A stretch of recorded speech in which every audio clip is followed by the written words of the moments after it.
Does the thought of speaking in public make you nervous? You're not alone.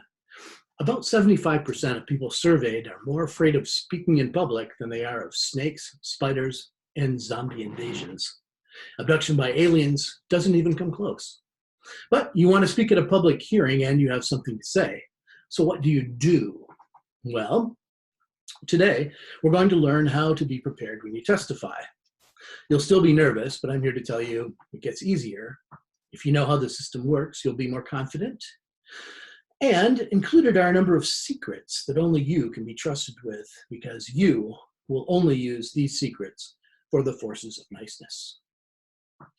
If you can, you should attend a public hearing before you testify. Normally, those will be in the LOB, or Legislative Office Building, in Concord for House bills, and that's across the street from the State House. Senate bills are normally going to be heard at the State House. It doesn't matter which bill is being introduced, but if it's on a minor topic, there will be less testimony. A gun bill or school choice bill will mean that you're going to have quite a lot of chances to hear people, and there's going to be lots and lots of people speaking. It's probably going to be crowded, but it will give you lots to listen to.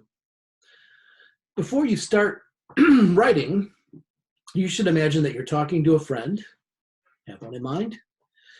You're going to try to convince him or her that you're right and that they should vote your way. How would you do that? Well, you should include you or we language instead of I or me language, and you should use short sentences. Stay focused.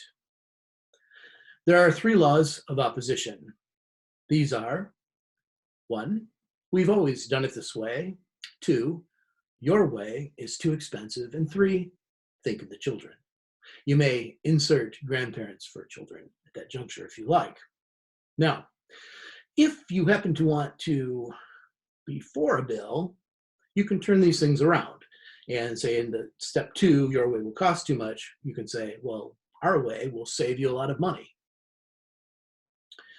If the opposition ever uses all 3 laws, it means they're desperate and they think they're going to lose. One argument you should never use is, it's unconstitutional, because only me and you and our friends care about that.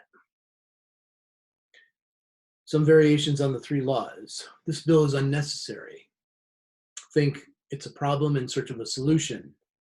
This bill won't fix the problem. Also, it isn't a real problem. We can't afford this. See, right back into that. Law number 2.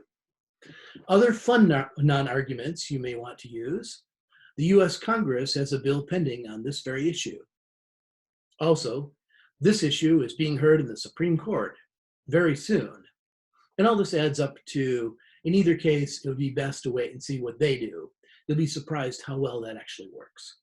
However, you should expect to be called on, what is the number of that bill in the US Congress, or what's the name of the court case? So I wouldn't just make that one up off the top of your head, although odds are there's probably a bill in Congress right now that for just about everything that they'll never get around to. A fun sort of thing to do is do a little research, and you should do a little research, and it will tell you what your opposition is going to argue. You can argue their position in advance. You can find out what their points are. It'll be online. Generally, a lot of times lobbyists and advocates will write laws, and then legislators will copy them and then present them as though they were their own. And it doesn't often happen that way. A lot of times the lobbyists do write the bills. Well, the fun part about that is you can go online, read what their talking points are, and then go back at it and come up with arguments against their points before they even make them. And that's pretty impressive when you do that. And it's almost like a vaccination, but more effective. Start by writing out what you're going to say. Read it out loud while timing yourself. Your goal is to finish in 3 minutes or less. That's because the committee will fall asleep after that, if you're lucky. If you have more to say, you can make copies of your written testimony. Make enough copies for the entire committee and a couple extras. You should never, ever read your testimony. The reason for that is they'll just ask you to turn it in, and then they won't hear it or read it. So instead, put your main points on 3x5 index cards. And if you're like me, that'll make it easier to remember what you want to say. Hopefully you won't have to write the whole thing out, because there again, they'll say, well, can we just have a copy of your index cards? You don't want to do that. However, if you have any statistics or graphs or 8.5 by 11 glossy photographs, feel free to make copies of those and turn them all in, enough for everyone. Now, tips for the hearing itself. This is all sort of how you sort of get prepped and things to remember. The things that you actually do is get to the room where the hearing is scheduled to be heard at or before the beginning of the hearing, rather than the time that your bill is scheduled to be heard. Bills it can be done at or after the time they're scheduled for, but the fact is there's probably going to be a lot of bills heard during that hearing, and if you get there late, then chances are you're not going to be able to find a place to sit or even stand in some cases, because the hearing rooms are not all that big. Now, they can use the reps hall, which will hold 400 some odd people, if it looks like there's enough people to justify it. Or they might not. They might just want to make people wait outside. You never really know. Don't forget to sign in and fill out a card. It's a pink card if you're in the House of Representatives, and it's a blue sheet if you happen to be in the Senate. They do the same thing. The card will have your name, it will have the name of the bill you want to speak about, and it will say roughly how long is it going to take you to talk. And this is where that under 3 minutes is going to make yours go right to the head of the class. So if you want to, you can, on the sheet, there's a sign-in sheet, just a white piece of paper and a clipboard. And if you don't want to speak, you can go ahead and write your name in, who you represent, if anyone, yourself or someone else, and say whether you're for it or against it. Also, if you're with a group, they like you to take your camera and take pictures of that so they can see who's for it and who's against it. Pretty tricky, eh? Okay, now, when you enter, there will be a bunch of copies of the bill, and they're going to be on the wall in a rack, and you can pick one up. Now, sometimes they'll be gone because somebody else got there first and took them all, but usually you can get a copy. Also, once you get there, the chair or the vice chair, if the vice chair is taking over for the chair, or the secretary will call your name. So you'll get up from wherever you're sitting in, and that means try not to get packed into the back so that you have to walk across lots of people, because that's not nearly as much fun. And you'll go sit at a desk. It's just a table, and the reps will be arrayed in a horseshoe shape in front of you. So you can look from one side to the other, and if you want to be really, really good at this, they have nameplates in front of where they all sit, and you could memorize all the names, or at least how to pronounce them, from the list, the committee list that's online. And I wouldn't advise it. That's a little bit too much work. However, one thing you should do is start out and give them your name. Then tell them something relevant, like I'm a concerned resident, or even better, I'm a nurse, so you better listen to what I have to say, or something else. If you're representing a group, you'll want to note that. If you're being paid by that group, you're a lobbyist. Otherwise, you're an advocate. And so if you don't have an orange tag for lobbyist, then you're an advocate. So they're going to, if they have a choice, the reps would rather you be a lobbyist because they're comfortable with that, and they've probably seen you around a lot. Although if you're an advocate and you have a name tag, they'll know who you are eventually. You keep coming in. But if you're just some nut off the street, and that's how we all start, then they're going to be just a little bit suspicious of what's going to come out of your mouth. I usually start off speaking after I've introduced myself with addressing them, Chairman Butler, members of the committee.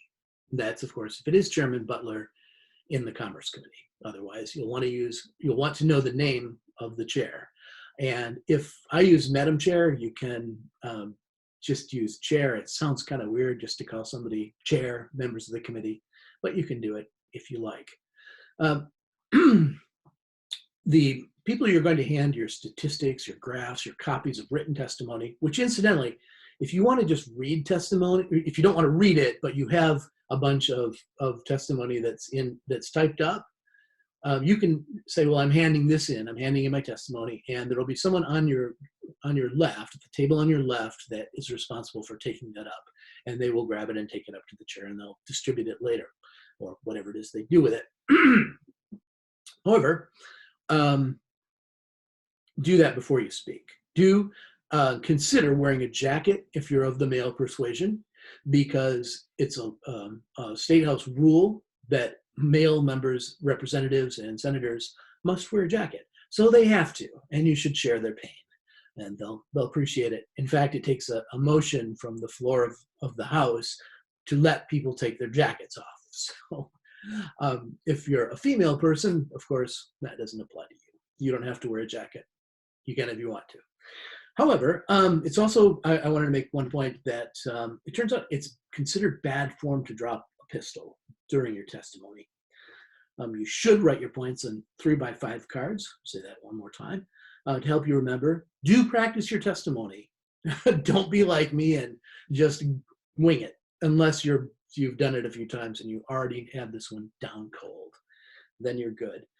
Once you keep it under 3 minutes, if you're not sure how to format your talk and your testimony to the committee, use the debate format. It's a classic. It's first, tell them what you're going to tell them. 2, tell them. And then 3, tell them what you just told them. It will go quickly that way. Try not to get off on a long tangent. If you can stick to your topic, that's perfect. I know you'll want to practice. You may have some questions from the committee. So you might want to have a friend go over that and say, well, if you said this, what if they're opposed to you, would they ask you a question that would be embarrassing? And of course they will. So don't worry about it. Remember, if you get asked a problem question or something deliberate like that, the stock phrase is, I'll get back to you on that. And remember that. It will work just fine. And they may ask you to email them. And you can do that. Their emails are all online.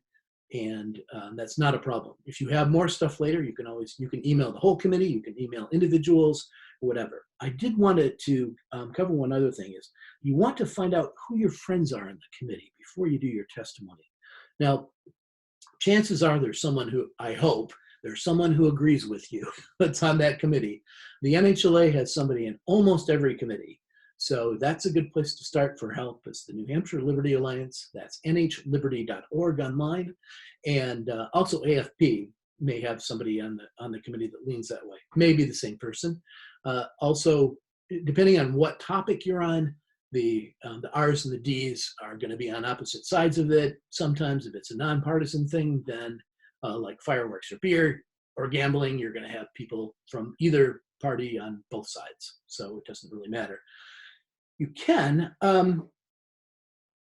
this is a little more advanced than I really wanted to get, but you can use voter guides online to tell which reps have voted which way on your bill in the past. If it's ever come up, you can do an advanced bill search on the State House, the newhampshire.gov site, and you can look anything up for how they voted on bills before during roll calls, whether they introduced a bill or co-sponsored a bill that's something like what you're talking about, and you can find out what they think.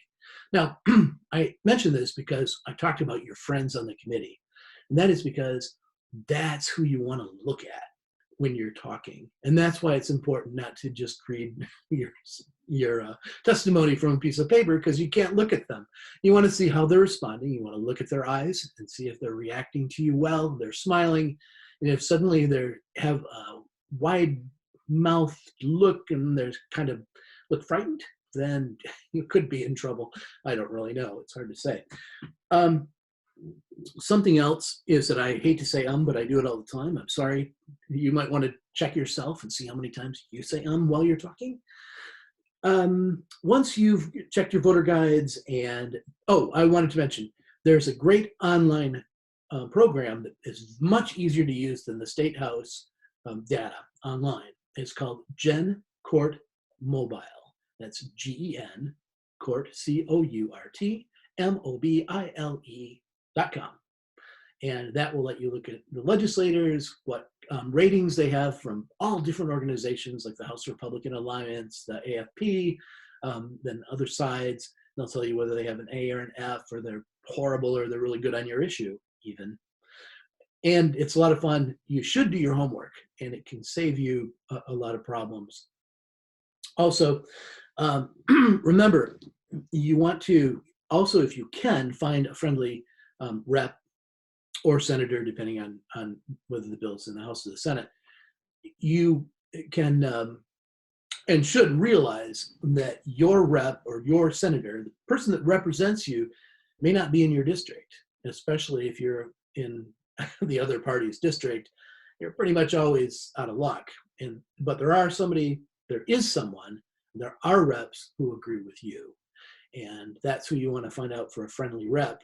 If you want to talk to them about your bill first, give them a call during normal hours and not late at night, and talk to them. The other way to meet them, I did suggest before that you attend a hearing, preferably in the committee that you're going to be going to later, and see if you can catch them before the hearing. You'll be competing with lobbyists and other advocates, but you can say, excuse me, Representative Blank, I'm going to speak on this bill. I just want to know what you think about it. And they'll tell you, or they might just say, haven't read it, no idea what it says. So you'll have to explain it to them or not. These are all just suggestions. And if you have any questions, you can email me and I'd be happy to help if I can. That address is Mr.23, MISTER 23 at protondale.com. So I hope you've enjoyed this, and since it's on video, I can't take back any of my ums or ahs or bad jokes, so it's preserved for posterity forever. And thanks for watching. Good night.